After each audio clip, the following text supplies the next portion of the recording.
If you are a nurse, doctor, medical professional at all, you'll want to tap into this episode because I'm going to tell you why you should quit and do what my next nurse and guest has done instead. So this episode is going to be how you as a degree professional can actually get rich with webinars and selling, and the little known secret that you need to implement if you want to go from being a nurse bedside to rich and work optional. Energy high, excuses low. Energy high, excuses low.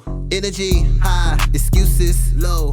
Energy. So tap in. This is going to be so good. I have with me my client and friend, Dr. Viola Pierce.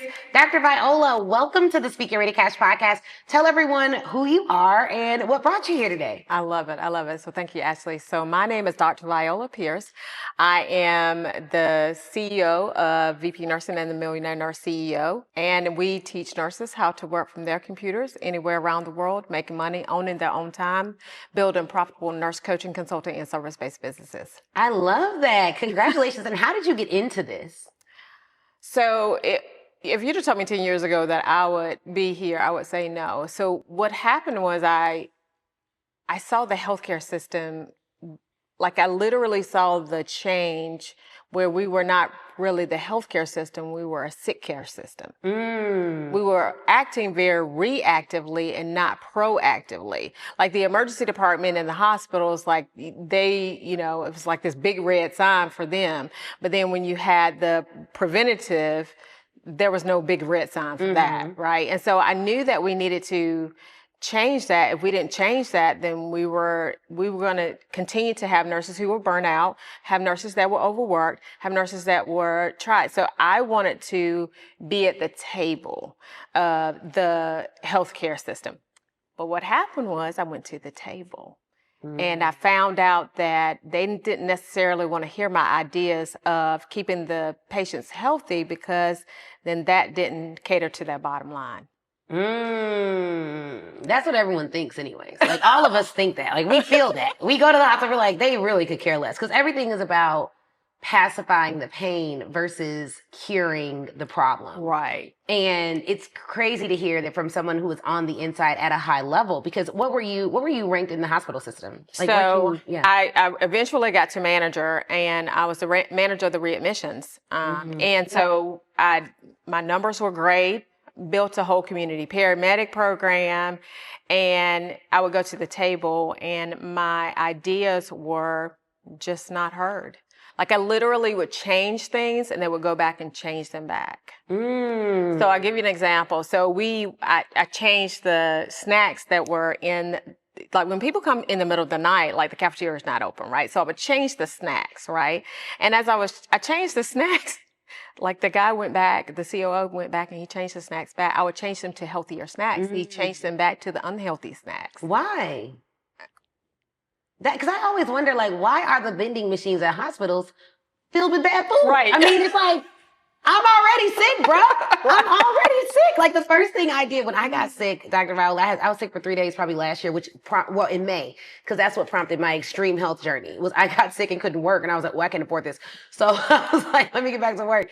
I ate raw vegetables because I knew I couldn't give myself bad food to get well. It would cancel each other out. That's exactly right. So that does not make any sense. Okay, so tell me about decision day. What was the day that you decided, I am leaving this job, I'm starting my own business? What did that day look like? Take us to that day. So it was, I was a manager. I was manager along with another manager, like we were in the same department per se. And there was a director basically, and the director said, she would meet with this young lady every single solitary week. And I asked to meet with her every week because I was a new manager. Like this manager hadn't been a manager she had been a manager before. And so I asked to meet with her and she refused. And my numbers were amazing. And I had built out this program, was helping the clients. And I remember going into my COO's office and I said, we are working reactively to keep the patients out of the hospital, but we need to really act proactively. And he spoke out of his mouth. He said, we don't want to keep the patients out of the hospital.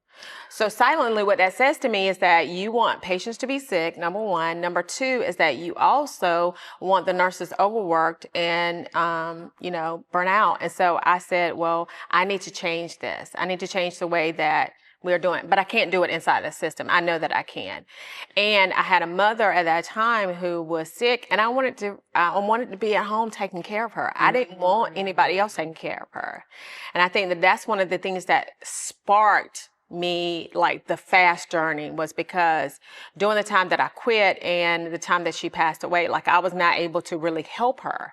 And so I was working really, really hard to really help her to come home and, die in peace at home. Right. And I never got the opportunity to do that. And so that time period was how I worked during that time period. And so I've repeatedly worked that very same way. That is so good. Mm-hmm. So when did you start your business? Because you started your business while you were working. So we started the business in 2018. Okay, that's the same year as me. Yep. Oh my gosh, that's so cool. 2018. And, but I didn't know, I wasn't scaling like you are. You know what I'm saying? Yeah. Because I didn't understand how to scale. I didn't understand, what my customer avatar looked like. How did you even know what to start? So I knew that I wanted to help nurses. And so what I was doing was I was serving 3 different client avatars. So I went from bankruptcy to a credit score of over 800. So I was helping them financially. I had this weight loss journey and I was doing well there. So I was And how much weight have you lost? 55 pounds. That is incredible. Yes, girl. Looking great. Thank you. And kept it off. Right. That's amazing. 55. So I was serving 3 different clients. I was a life coach. I was a health and finance coach. I mean, a health and wellness coach and a finance coach. So how were you getting clients? I was just talking to people and they would say that they were having problems and I would just, this is what I was doing because one of my previous coaches, he said, just give them a gift on the internet. So I would give people gifts to get them on my client list, but that didn't work because like freebies? Yeah, like freebies, like a necklace. Like real gifts? Like real gifts. Because she was like, just give them gifts. Just give them gifts. And so I would give them gifts. Wait, for free? Right, for free. Yo, y'all gotta be careful. I gotta be careful out here. Right. So I had no messaging. I had nothing. So they were coming on your email list for these necklaces. Right. And never desired to leave healthcare. Like that was not the thing that they wanted to do. Right. They wanted the necklace.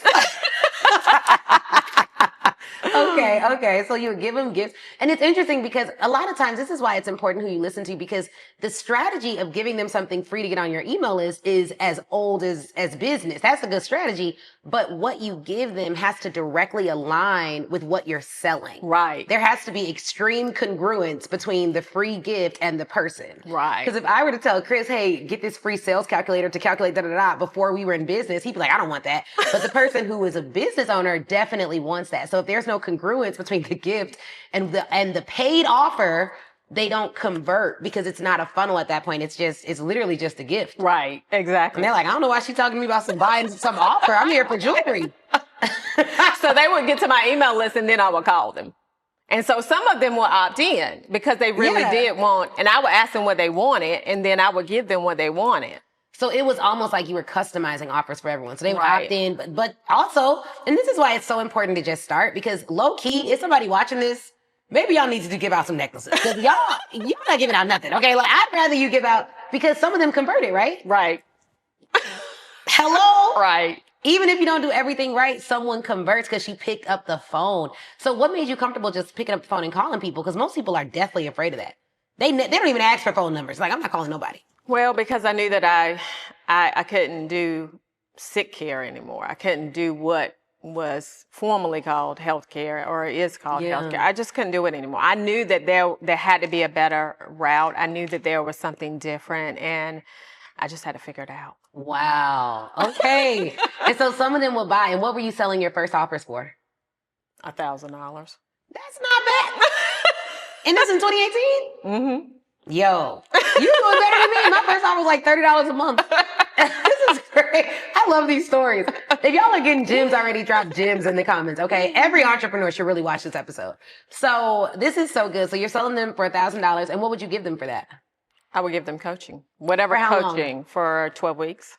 12 weeks. Okay, so that's a long time, but okay. And then you would get some results with people. Right. Wow. Okay, and then what happened next? What was the evolution of the offer? So the evolution of the offer was I really liked business. Yeah. And I liked business coaching. Yeah.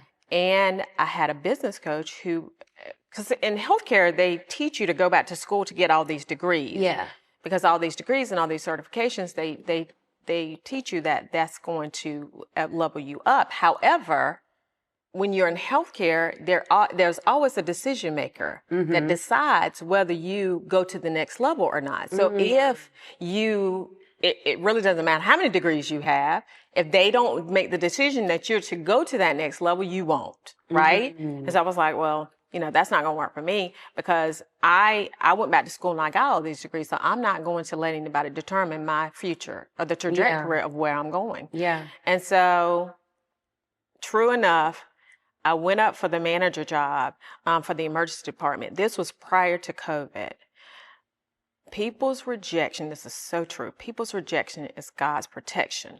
And so I went up for the manager job for the ER prior to COVID and did not get the job. And it was an internal position. I knew I was the most qualified for the position. I had longer years, I had more degrees, I had more certifications, and they still did not give me the job.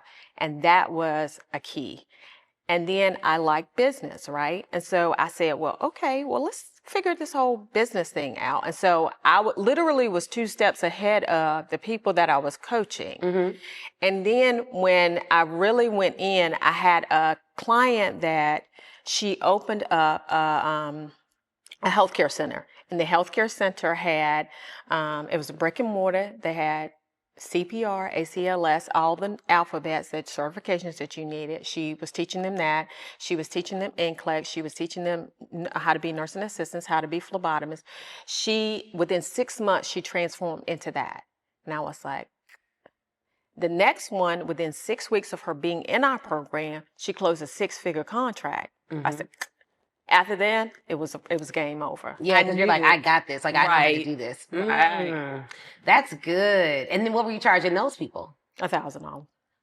It's like I wouldn't raise my prices at all. What? Oh my gosh, they got like the biggest ROI in history. This is amazing. That is so good. That's funny. I was talking to a friend of mine last night at dinner, and I was telling her, I was like, a client came up to me and was like, I read your book. I landed a $2 million contract. And then my friend was like, did she join your mastermind? And I was like, no. And she was like, what? And I was like, I know. I was like, but she buys my book for everyone every Christmas. I guess I'll just get book sales. Because it's like sometimes what we put out is so infinitely valuable. And then for the right person, they can take it and run with it. But in my mind, I'm like, if you got $2 million off of my book, if you would have actually asked me about the deal, it probably was a $20 million deal. And that's what people don't realize is like that getting coaching, it accelerates what you're already doing. You'll never do less. Even when I've hired unethical coaches. Right. I'll say that. Even when I've hired unethical coaches, I learned something, not from their program, but from how they moved that infinitely took my business up.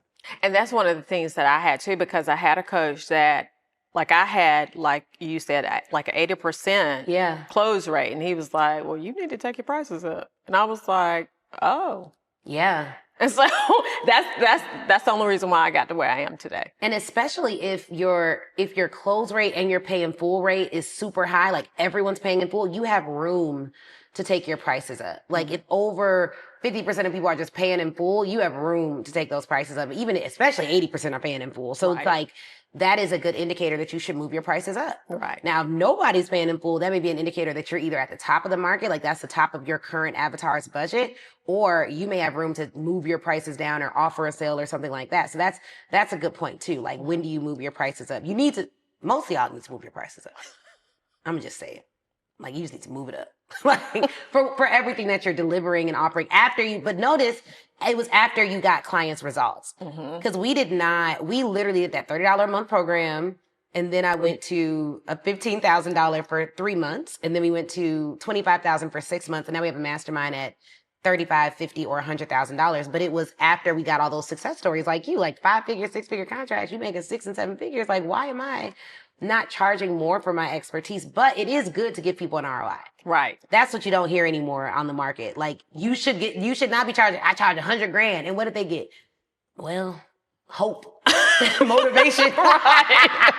They learned that they could charge $100,000. It's like they need to learn more than that. Okay. Right. For those prices. So that's amazing. So when did you come into the Speak Your Way to Cash world? Where were you at in business? Where was your revenue at? We were just over six figures just a little bit over six figures when I came in. And I knew that you were going to be my coach. Like I had a friend, shout out to Albiana Brewster.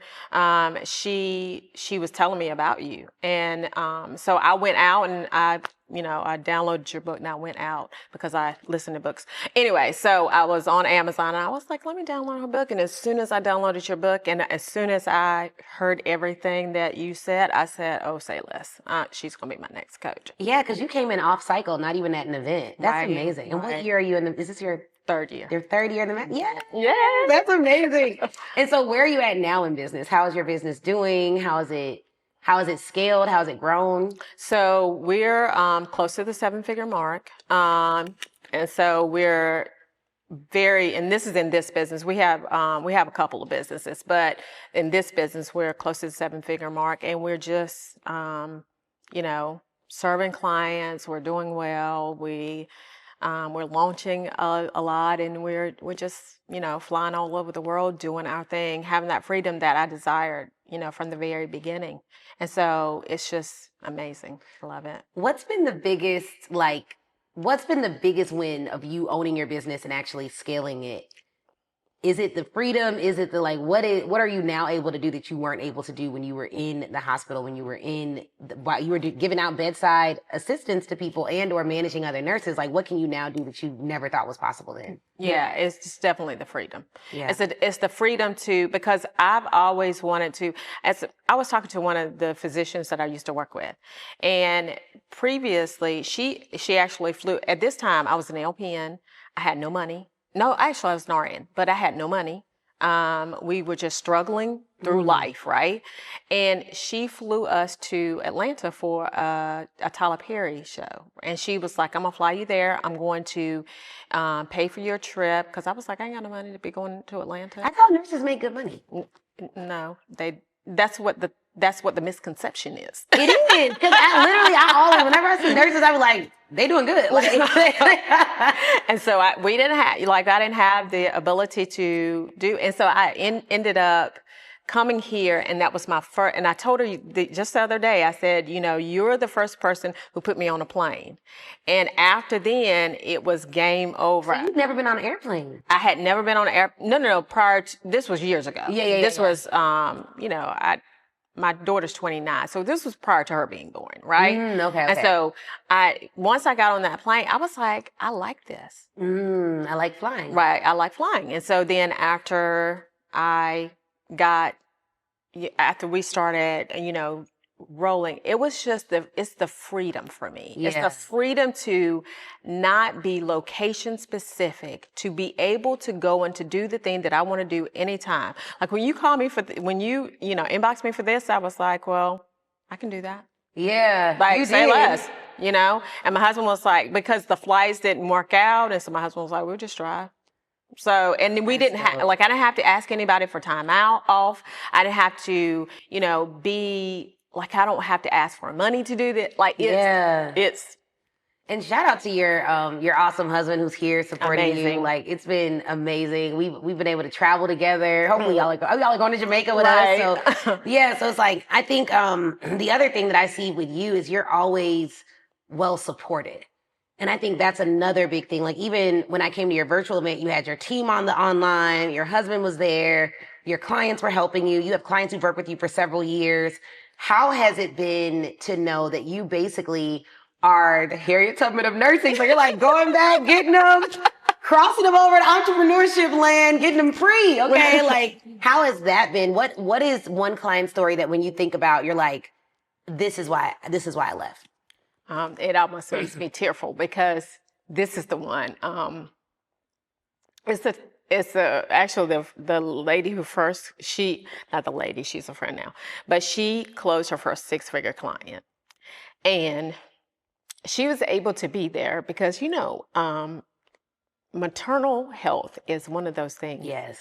that is, there's a lot of maternal mortality. Yeah. And she was able to be there for her daughter through every single daughter's appointment. She was able to be there when she had the baby. She had she was vomiting a lot, and she had lost a lot of weight, and she was able to be there. She had a tough delivery. She was able to be there doing the entire thing. So that for me is it. Because that's what it's about. I think that, people get a bad rap, for wanting to do well. Let me tell you something. Black women and men should never feel bad for wanting to make more money. Facts. Like, we should, it is literally, anyone who's like, it ain't all about the money. First of all, slavery was about the money. Come on. Okay, number one. The brutality, the racist institutions are the way they are because of the money. Originally, blacks and whites weren't even beefing like that. It was when they saw them coming together, they were like, this is going to be an economic nightmare. We have to make poor whites over blacks. Right. It's about the money. Like, it has always been about the money. So for us to believe that we can have freedom and justice and all the things without focusing on the money, they want us to do that.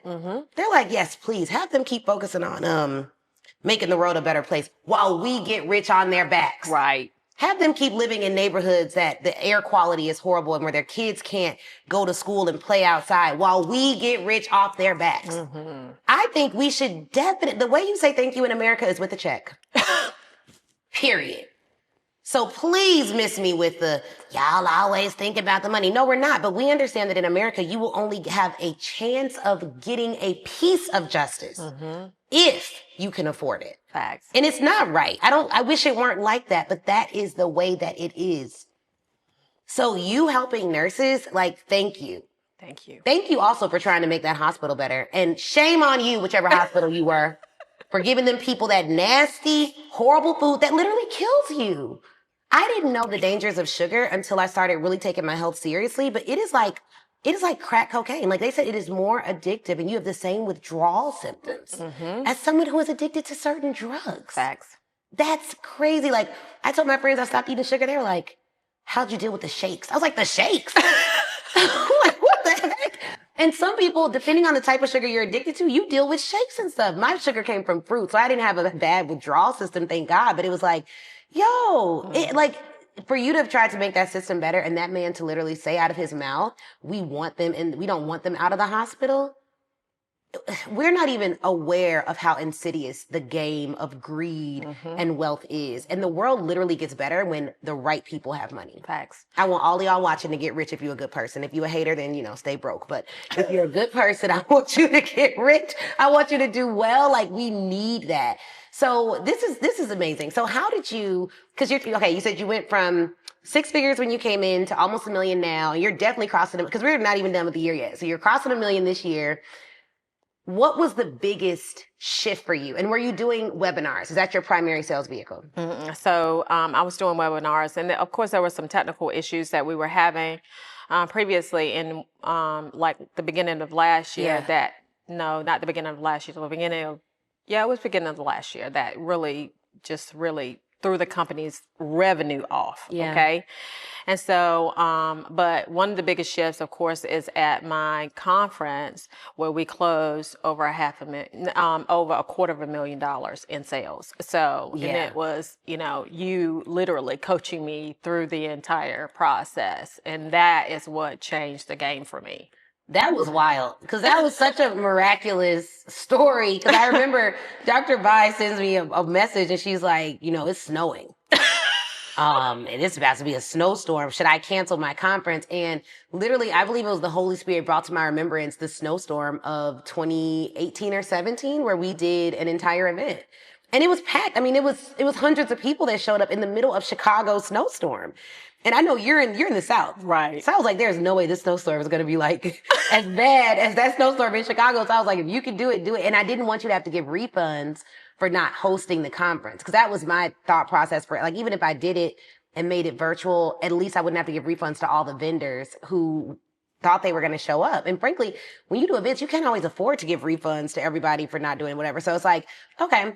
So I'm like, yeah, no, do your conference. And then you did it, which was amazing. And people were still like excited. They were coming and you had a good turnout. Mm-hmm. So talk about what was going through your mind when the snowstorm happened. What made you continue to do your event, and what was the event all about? Well, there were two people that were pivotal to me. Well, of course, God. But I was crying. I was just broke down crying. And my husband was like, it's gonna be fine. It's going to be great. And he's always that person. He's always that backbone. Because even during the time that we were having the webinars, like for 6 months, we would have the webinars and I would go downstairs and I would cry. And he said, this is funny to me. He said, this is funny to me because you're on the cusp of your breakthrough. He said, because whenever the devil messes with someone, he said, I know that you're on the breakthrough. And so I was like, well, okay. So, and then you were like, yeah, you're going to be fine. It's going to be good. And literally you came in and you helped walk me through that thing. And it was game over after then. Yeah, that event, I mean, and if it would not have been a snowstorm, you wouldn't have even had a virtual option. Right. So I wouldn't have been able to see it. Right. And I remember asking you about your pitch and you was like, oh, it went good. And I was like, okay, what are the sales looking like? None. Like, cause my husband did that to me. I think I talked about it before. And he'd be like, how many sales did you make? He was like, none. I was like, how many people are there? You were like 60. I was like, okay, it's 12 people there that want to buy. Cause like the way that live events work, and all of you should get the book Millions from the Stage when it comes out. But like the way the live events work is you can convert. If you've done all the pre-work that I knew you had done, the webinars, the pre-event stuff, if you've done all that work to get the right people there, 20 to 40% of any room should convert. At a live in-person event, 5 to 10% of any webinar should convert at a virtual event if they're cold. But when they come to a live in-person event, they're not cold. Because remember, they got on a plane, they got on a car, they showed up, they know who you are. They're not randomly popping up. These people are a little bit warmer. So when you told me that, I'm like, okay, cool. So it's at least 12. I was like, there are 12. Did I tell you 12? I was like, there are 12 people there that want to buy from you right now. And I had known you'd done another event and it was a tougher event. So I'm like, okay. I was like, Lord, this event needs to work. Because I didn't want you to have back-to-back live in-person events doing all that work. And it was just like not the big financial result that it should be. So I was like, it's 12 there. So I was like, send me the link. I was like coaching up your team. I was like, I am her coach. First of all, we gonna open this chat. I was like, why is chat turned off? Turn this chat on. I was like, her team is gonna think I'm crazy. But I did the same thing to Anna. I went to her event. Her event planner wasn't doing what she needed to do. I said, ma'am, take out these chairs. She said, who are you? I said, I'm her coach. I said, we are removing these chairs. I was like, what did she tell you to do? She was like, she told me to take out the chairs. I was like, why didn't you do it? She was like, I was like, oh, remove them now. She didn't start moving them chairs, baby. I went in and I removed them chairs myself. I said, and if you move one back, you got me to deal with. She was like, who is this? Like, I was like, I'm gonna tell Anna later that I sure went clean off on her event plan. I was like, that lady gonna be all right. But she was not doing what she needed to do. And it's like, it's so, your team was not like that. Your team was like, yes, okay, opening up the chat. I was like, great. So I was in the chat like, yes, comment if you like this. I'm like, this lady on the team. I'm like, yo, we got to get them sales. Like, that's because my team knows who you are. Yes, shout out to the team. Okay, I'm y'all coach too. Like literally, she inboxed me. She was like, where's she at? And Chris is looking at me crazy because I'm like, I'm pacing the kitchen, typing. He's like, what are you doing? I'm like, I'm at Dr. Viola's event. I was like, and then your repitch, is that when you use the props? Mm-hmm. Oh, I was like, okay, that repitch was good. That repitch was good. Y'all, her repitch was fire. Y'all can't see it. Y'all got to go to her next event in February. Make sure you're there. Buy the tickets. We're going to post the link to tickets, get your tickets and everything. But like that repitch was so good. I was like, there's no way they're in there not ready to buy. Mm-hmm. Like there was no way. And then I think your host came out and she was like saying something about something. I was like, Dr. Viola, you need to sell it. Stay on the pitch. We ain't talking about no, it was like a prize or something. I was like, we don't care about that prize. We trying to get these sales. We don't care about that. What is it prize? I was like, stay on that pitch. Go back out there and tell them people how to buy. And they bought. And that's one of the reasons why, like this year, I've got Yolanda Churchwell coming good. to be my MC. And it's because... Oh, she's going to do so good. Right. Oh, my gosh. It's in February. I wonder if I'll be... Oh, my goodness. She's going to do so good. Because I know, like, if you understand... And it's not that she wasn't a good MC. She was a good MC. It was just that you have to understand the psychology and what things that you need to say during the time. So I was like, Yolanda is... Listen... And what to say when, because even in our book, we have a section on MCs, like your MC for your live event and what they need to be doing in order to effectuate the sales process. Because buying is energy, and women are typically more emotional buyers. We're emotional buyers and we back it up with logic. Like we'll be like, I bought some ridiculously expensive gym shoes. They were like $1,500. I've never spent that much on gym shoes. I'm not a big designer person, but they were glittery and they were so cute. And my husband was like, those could be your airport gym shoes. And I was like, you're right. I do need airport gym shoes for $1,500. Like, I don't need airport gym shoes. But him saying that was like, that makes sense. Yeah, my airport. So like, we're emotional. It's like, I like the way they glitter. But then the logic is, well, they're my airport gym shoes, so I will wear them somewhere and I can do this. So knowing that, you need a host who's going to keep the energy where it needs to be. Mm-hmm. And there's always opposition when women want to go to the next level. Always opposition. So right when they make that decision, they get a text from somebody about some money, or they get a tax bill, or they get like something happens to try to take away that next level. Like the devil does not want a whole lot of empowered, wealthy women changing systems and breaking them down. Listen. Why would he want that? He wants the hospital stacked with unhealthy food so you can blame everything on the devil when it's really your choices. Exactly. Exactly. So that was good. But when you did your initial pitch and you didn't get sales right away, how did you feel? I felt defeated. I felt defeated. And I felt like, well, this is never going to work. I don't really know like the steps to do it. Like, you know what I'm saying? Because I was thinking, I was channeling you, but I didn't really know exactly the steps. And then when you came in that morning and you, like, it felt like pressure initially. When you texted me, it felt like pressure. And I was like, okay. But she knows what she's doing. So just listen, okay? Just listen.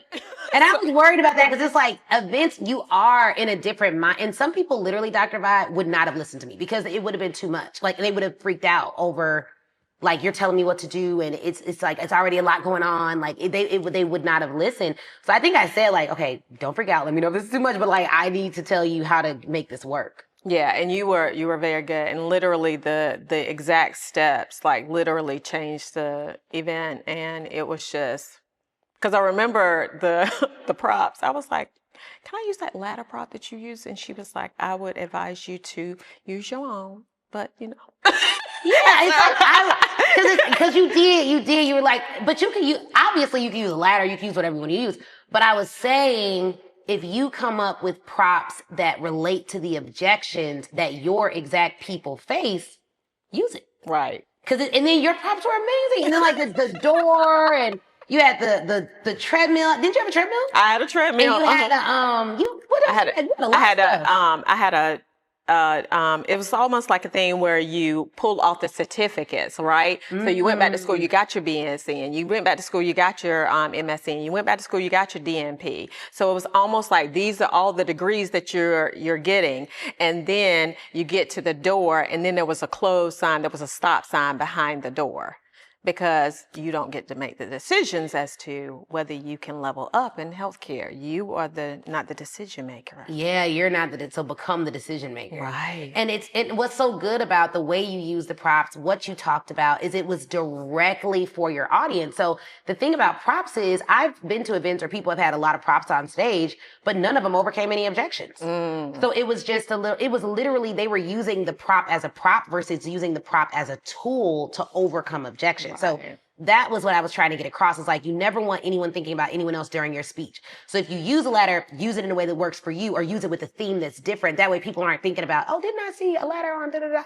They're just thinking about your props. Right. And I think that is because it's not even about the prop. It's about the story you use. Behind. Yes. So for people who are, I want to use props. No, you don't. You want to use tools to overcome objections in a sales speech.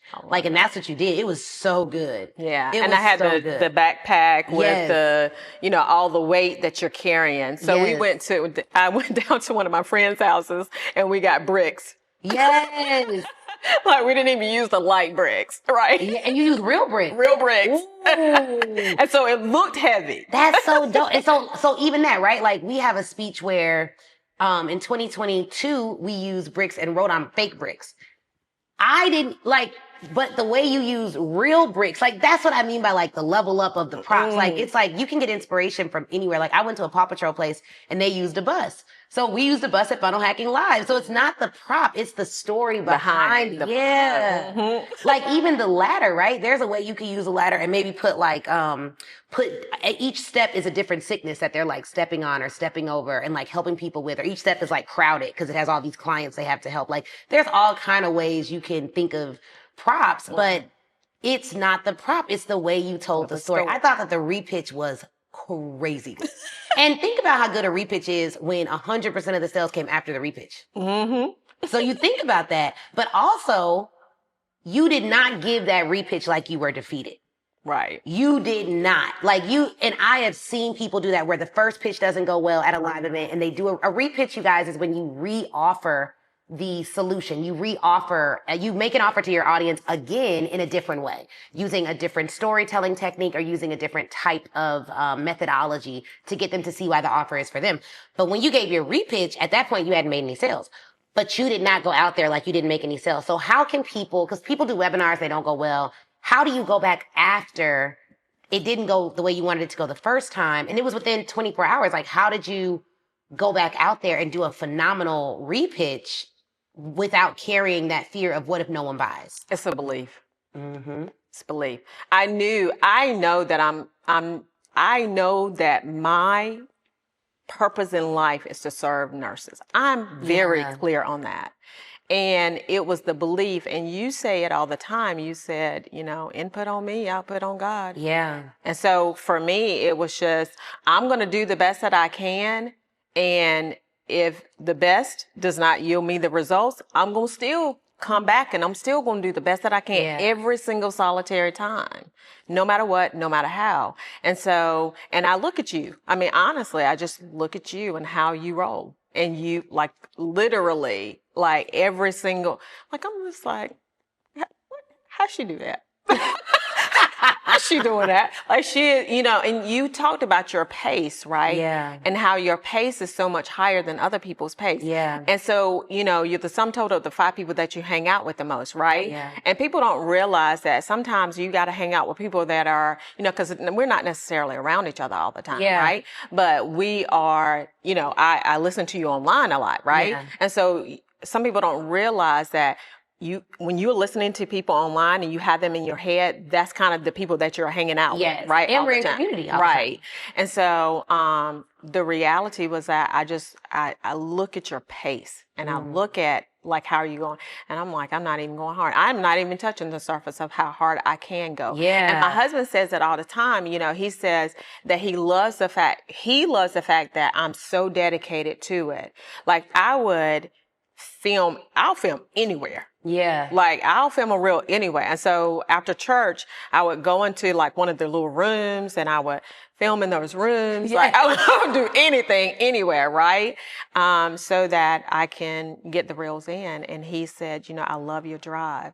And part of my drive comes from being in this community and seeing, the people go at the level that they do. And so, and you for sure. Yeah. And it's important. I mean, the work that you're doing, one of my missions is to work with women who are, degreed, licensed professionals, but to help them to change systems, not just make money. Right. And I think that the money, because the way you say thank you in America is with a check, a byproduct of the change that we make is that we make money. Right. Because people are willing to pay us for the gratitude they feel for us helping them to change their lives. Like they're paying for the service, but you're changing the healthcare system because like you said, some of your clients went on to open their own clinics. So that's literally them becoming the system where they will have healthy snacks, where they will actually get to the root of the problem.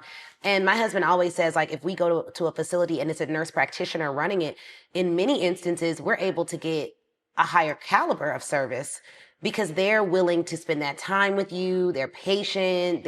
It's a difference in working with a nurse practitioner that may have a handful of clients that she can really focus on and go deep with versus being one of thousands of patients that an ER physician has to see back to back to back. And we love our doctors. We need our doctors, but it's critically important that we have other options as well to get quick community care. That's facts. That's facts. It's definitely for sure. So I think I've heard in the past that, and I don't know whether this is true or not, but I've heard that you do get like the level of care that you get when you see a nurse practitioner is a whole lot better. And statistically, people are more well, right, whenever they see an NP. So, I mean, I don't know whether there's a study being done on that or not, but this is what I've heard in the past. I haven't researched it. I can totally see that. So, all right. So your business is growing. You're almost at 7. What question can I answer for you to help your business go to the next level? So first, I want to say this.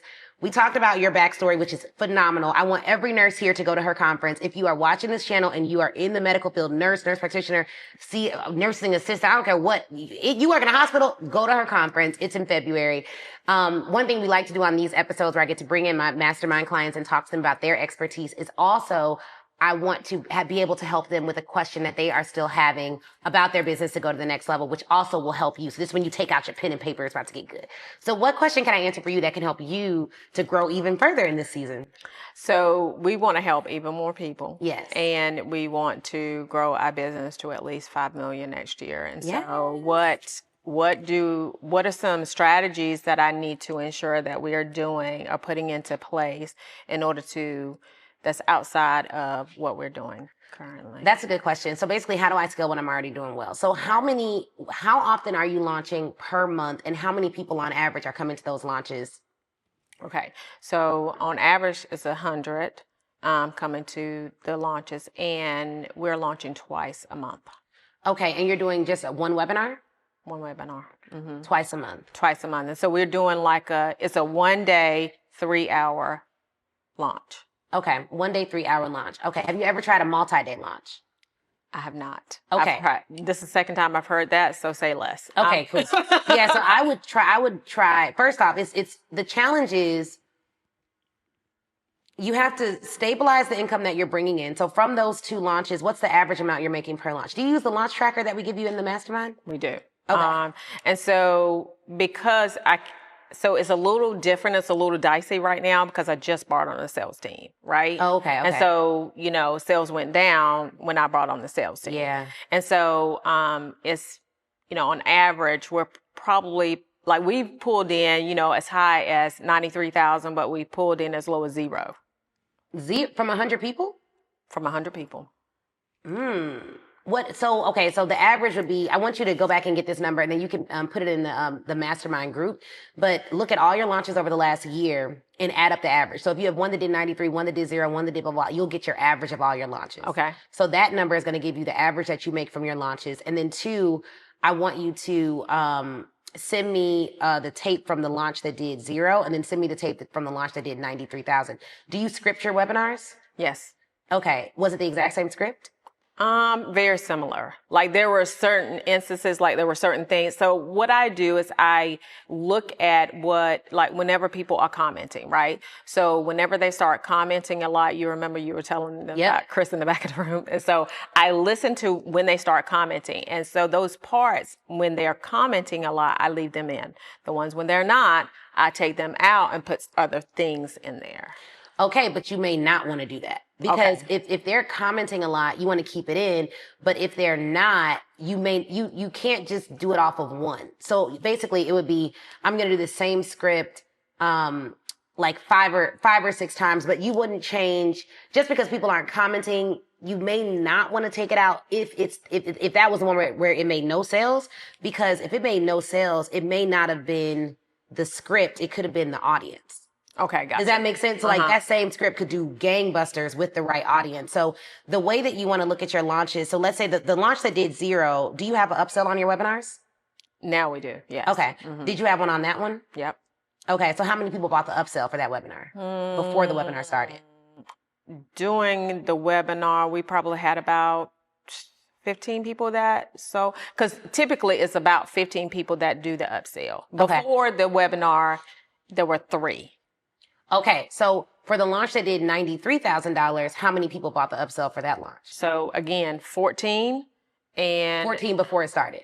no, 2 before it started, 14 after, if I'm not mistaken. So it was the same. Mm-hmm. Okay, so if basically, you guys, when I say upsell, if you sign up for something that's free, the next thing that you would offer them is like, hey, you already got a free ticket, buy this workbook to go along with it, $47, $67, or $97, doesn't matter what the price is, because what it'll tell you is the health of that launch and the quality of that audience. So if both of those audiences before the actual webinar started looked exactly the same, then there may be something in the script that could have changed. But you want to look at, was it the energy? Was it what I was wearing? Was it what I was saying? Like, there's a lot of things that you'd look at. So I'd analyze those two side by side and note all of the differences. Okay. And for your webinars, if you're not selling them on the call, you're having them do a sales call, right? Right. So how many people came on, how many people actually booked a sales call after that webinar that did 0? There were 18, I do believe. 18? Okay. And then for the one that did 96, how many booked the sales call? 14, actually. Okay. So now we're like, the webinar is not the problem. Right. Because we have the same people doing the upsell. We have the same people, more people actually going to do a sales call. So for the ones that didn't close, the problem is more than likely what? The buyer or the sales team? The sales team. Because if you have all the numbers adding up, it's typically the sales team. It's whoever was taking those calls. Did you take all those calls or no? I didn't take any of those calls. Okay. So what I would do is I would take those 18 people and I would have you do those calls. Okay. 100%. Because those people are buyers. Okay. Something happened on that sales call. And do you record all of their sales calls? Yes. Okay. So I would listen to those sales calls. I would listen to all the sales calls that closed from the first one, and I would compare that to the sales calls that did not close from those 18 people. And then I would re-engage those people with me doing a sales call. Gotcha. Saying, hey, you did a sales call back in the day. It didn't seem like it worked out. Like, for whatever reason, it wasn't the right time. We've actually made some improvements to the program, and I'd love to tell you about it because I really think it would be perfect for you. I actually listened to your call back, and I think I can make an offer for you that they weren't able to make. And literally, that's how you get them back on the call. Like, I was hearing that you do A, B, C, and D. Like, literally, when you reach back out, make it after you've listened to that call and say, I was hearing this, and I instantly knew I should have called you sooner. Because if you would have heard this, it would have changed the game for you. And I got to get on a call with you. Do you have time this week? I'm actually the founder of the company. I don't typically do this, but I'm doing this for you because I heard something on that call that made me want to think of you. So that's what I would do, because we often will, this is the importance of analyzing the data. If you change the wrong thing, now you didn't change a 6-figure webinar. You don't need to change the webinar because all the numbers are looking good until we get to the sales calls. Mm-hmm. That's the missing piece. So I think those people are buyers just based on the numbers that you're telling me. Mm-hmm. So the first thing that I would look at is, okay, 100 people on a webinar could either equal, let's say on average, 50K. Mm-hmm. If that's the case, then we need 1,000 people registered per webinar. What's your cost per lead? Cost per lead is between $9 and $10. Okay, awesome. So there's 2 things we want to do. We want to get more leads and we want to get the cost per lead down. The way you get your cost per lead down is typically through your creative. Mm-hmm. So looking at your creative, and you can drop it in the mastermind group and I can look at the creative for your next launch, but your creative and your landing page and the emails, making sure all those things are aligned, which we know our friend Tommy, who's really great at this, talks a lot about, but it's really that creative. Can we get our cost per lead down and increase the amount of people that we get to register? And also, do they downsell them if they say no to the main offer? So that's part of the problem. Yeah. So, like a couple of calls that I listened to, like there was no objection handling. Oh, I knew it was the call. Did not say it. Did not say it was the call. And then one of them, they did the downsell as opposed to the upsell. I was like, always do the upsell. Right, first. Like, that should be the number one thing that you should do. And so I had to go back and say, because I will go back and look at the calls, I had to go back and say, you need to do the upsell and then downsell them to here. And it was just... Are your salespeople nurses? No. That's who you need to hire as doing your sales calls. Get rid of salespeople. Salespeople are not, because they're salespeople. They're not consultative. Like, one thing I know about the way we both do business, We are people-centered people. So we care about the people. My mom does our sales at our event. My mom, my husband, my brother, they're all ministers. Like, they're not salespeople. She's not trying to, she will sit down with somebody. Someone came up to my mom and was like, I just need a mom to talk to. Oh. And she was like, okay, baby, we gonna talk. What's going on? And it was one lady 2 years ago who wanted to join, but she was like, I just don't know if I can afford it. My mom was like, well, let's see. The woman opened up, showed her her bank statement, showed her what she had going on. My mom was like, okay, well, if you do this, this, and this, you can afford it. But you got to do this, this, and this. If you do that, you cannot afford it. And you cannot put this on a credit card. You cannot do this. You need to make sure you're healthy. Now, if you don't think you could do that, you cannot afford it, and we don't want you to join. But like, she was just telling her the truth. Mm-hmm. The truth is, if you can get people who care about people and who believe in what you have to offer to sell your stuff, you don't even have to worry, because even if they don't buy then, they'll have such a good conversation with your people that they'll buy at your event. And then you do something like, you know what? Come to the event. Don't even worry about the price. I need you there. But I will only give you this ticket if you promise to come, and you have to show me via email that you booked your hotel. If you show me you booked your hotel, I'll give you a ticket. You already came. You already bought VIP for this. You bought some other stuff from us. I want you in the room. That's it. Because sales isn't pressure. Sales is consult. It's a consult. So it's consultative selling. Imagine if you had a team of nurses selling the dream for nurses. That would go so much better than traditional salespeople who are trying to just get the commission. And what you do is you pay them a flat rate. Yeah, I like that. And it's kind of funny that you said that, because my COO this morning was like, can I do your sales calls? Yes. Yes, and then they get a bonus, right? Mm-hmm. And so you think about like our coaches, Coach Bree, we just hired Coach Mika. They're phenomenal. One of the things we did with their bonus package is we said, hey, look, I'm gonna be on sabbatical for a month. You do webinars every week. Get 10% of all cash collected. And we was like, look, over the past year, our launches have done between 50 and 60,000 on a bad day. Some of them have done 300,000. We get you good at this. You're pulling in an extra, 5,000-10,000 a month on top of your salary. Mm-hmm. You want that? They're like, yeah, I want that. And it's uncapped. Mm-hmm. So now we can share the wealth with you for that. You can share that. Like, yes. And they're not salespeople. They're good people who know the product, love the community. They're not going to steer anyone wrong. And they're not going to do anything that's unseemly just to make a buck.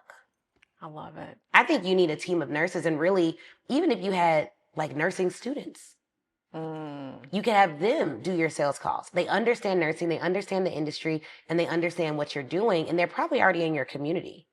Yeah.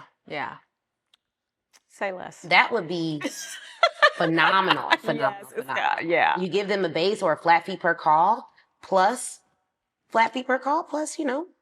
10%, whatever makes sense for your profit margins. Make sure it's on cash collected, because you have a lot of expenses. Right. And you go from there and you show them what that looks like. That's the important part, is like really showing them, look, you're going to get a flat fee per call. So don't even worry about that. You could do, it doesn't matter what the flat fee is per call. You could do $25 to $50 per call, but then you're also going to give them the commission, and it's perfect. And they could just come on just for your launches. We have people who do calls just for the events. They just come on for the events, they get a flat fee. And that's one of the things that I said too, because, the percentage is way too high because I'm warming them up. Oh, you're not just, you're selling them. Right. You're doing the sales. So what is the percentage that they're getting now? 30. Oh my gosh. of cash collected. Mm-hmm. And the fact that that's going to mess up your profit margin. That's what I said. Most our profit margin in some years is 30%. So if we're giving away all of our profit, we're doing a deal with someone now, Russell Brunson, you all know him, and it's like he wanted 20%, and I'm like, I could do a 20, but it's only for a limited amount of events. Mm-hmm. And what he's doing is massive, but it's really to help me pay for the cost of this $1 million offer, right? Mm-hmm. And so I can't give you 20% forever or 20%. Right. No, limited time, but then ordinarily it's a flat fee. I could work with that. We can figure that out. But and I just had the conversation the other day. I said, maybe on the Inner Circle, which they have payments, right? Typically, right? Yeah. And so then I will collect payments. But then on the Nurse Executive Club, no, we can't do that, because that's a one-time fee pay. That's a one-time. No. And I would, my highest tier, I don't give a rev share of that at all. That was something I had to renegotiate in a contract I had with a partner. They were like, well, we want 30%, 20% of everything that they get. I was like, oh, no. I'm not doing that. Mm-mm. So you don't do a rev share? I don't do a rev share on my mastermind, no. Now for clients like you guys, if you referred someone to the mastermind, if they put your name down, we give you all a flat fee. We don't do percentage share of the mastermind. Mm-mm. Gotcha. No. Our lower tier stuff that I'm not in that has a lower profit margin, yes, but not the mastermind. Yeah, so that if you just do that, get more people in, get your costs down, look at your launch style, and do a 2-day summit. Okay. A 2-day summit. And it needs to be specific and concise. Like in most of your clients, you're helping them start their business or you're helping them grow their business? Both. Is it 50-50? Which one do you like working with more, or is it equal? I actually like working with those who are starting their business, but at the same time, sometimes it's almost like 50-50, the ones who have the great mindset and those who don't, Yeah, so I would do something that's like something that helps nurses do whatever they need to start. Like, because all businesses that are starting need an offer, they need that first sale, they need to market. But if they're just starting, I would probably start with the offer. Okay. And do something around offer, like convert your nursing expertise into a offer. Okay. And that would be the 2-day summit. Mm-hmm. A 2-day summit. Gotcha. Like, and at this, you learn what to sell, who to sell, how to take your nurse expertise and turn it into an offer that converts. Gotcha. Like from nurse to CEO summit, 2-day summit. And so on the first day, a lot of teaching, correct? Yeah, mindset. You're doing mindset and you're teaching them how to, why they need to start this business, how they can set up that offer and give them a framework for setting up that offer. And then on day 2, you're going to talk about what they need to do to actually sell that offer consistently. And then you're going to make your offer to them. Gotcha. So it is teaching, but I actually make my offer on day 1 and day 2. So day 1, I make the offer initially, and then day 2, I make the repitch of the offer. Gotcha. So I have a framework for how we set up our 2-day summits that I can give you, and it's in the Millions from the Stage book. So I'll also give you that. Okay. Yeah, cool. For sure. Cool. So I would do a 2-day summit. I think you'll see way more conversions, and I think you can make them an offer on the summit. Okay. And what you can do is say, if you want to do this, but you need additional payment options and you also have some questions you just need to get answered before you join, whatever you do a decision call with one of our team members. Okay. Or do a nurse business evaluation call, a nurse business audit call with one of our team members so that we can help you out. Because we may have something else that could help you if this isn't the right fit. Sweet. So we don't want any of you to leave without something. So either you're buying this offer right now or you are getting on that call and we're helping you to create your path to becoming a nurse CEO, because you want to get some of your money where you're not sharing it. Okay. Like you don't want to share all your money. Okay. Yeah. That's good. Yeah, that'll be good. Yeah.